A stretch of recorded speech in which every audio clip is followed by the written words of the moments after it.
So what we have here is quite a distended colon. So if you look at the abdomen here, there's a lack of normal bowel shadows because they're all being pushed to the side by this usually distended loop of colon. So there's a lack of haustration in this colon, so it's and that's because of this tension. And if I could show now with a few arrows where the colon is. So this is the sigmoid colon, and it's markedly distended. And you can see the central part of the sigmoid colon there.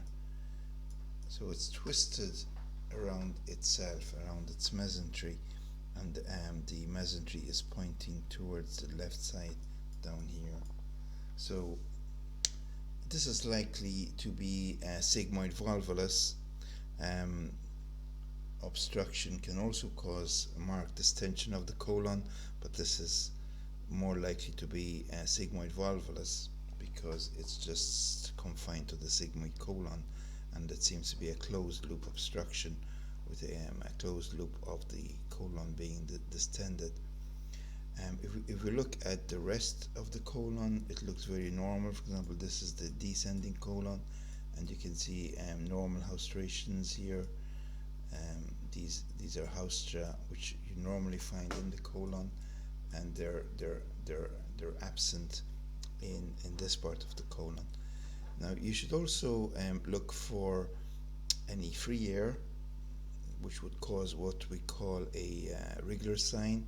That's when there's air on both sides of the sigmoid colon. And you can also look for other signs of perforation, but on this x-ray there are none, and that's quite unusual. Usually there's distension but no perforation. It'd be handy to look at CTs as well. So this is the CT of the abdomen, and this is what the colon would look like. So we have a distended colon, and around a central central mesentery. This is the rest of the colon there. So this is the kind of the top of the distended colon. We call this the coffee bean sign because it looks like a coffee bean. And I'll show you the coronal pictures just so you can see that more clearly. If we go down to the lower part where the twist is, you can see the twist would be around this part of the colon, and it's a bit thickened in this part, but there's no mass. So this isn't a mass causing obstruction, but this is a twist around this area of the colon, which is the commonest part where the twist occurs. And if we follow it right down into the rectum, which is this area here, we could see there's no mass down there either. So this is just the sigmoid colon that's twisted. We can also look at the rest of the colon, and you could see the rest of the colon here is normal. So there's normal haustrations, but there's a lack of haustrations in this distended part of the sigmoid colon. This is the ascending colon there, again looking very normal. So if you bring in the coronal picture now, you could see that this looks more like the coffee bean sign that we described previously.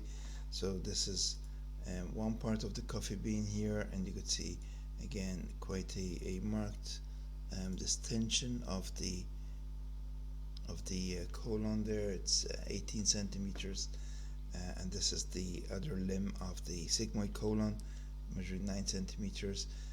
Again, we don't see any free air. We can go right through it and until we reach the back of the abdomen where the normal colon lies, and that looks normal.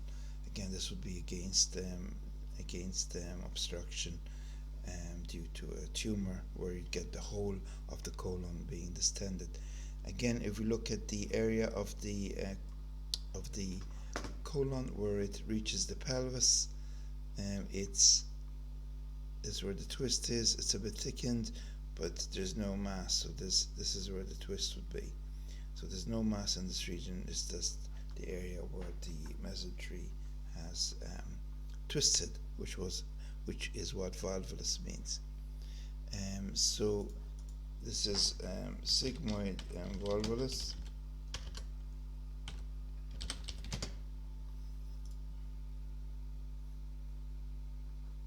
And this here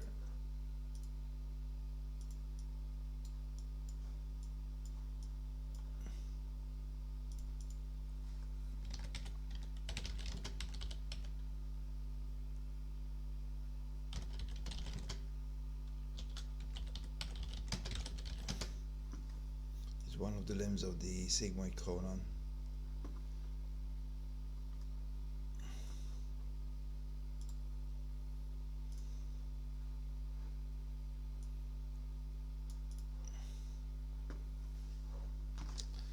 And the whole area is the coffee bean, so all this here,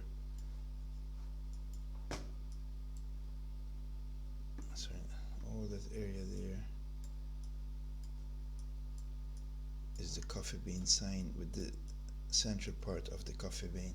So this is one big coffee bean, and the name for it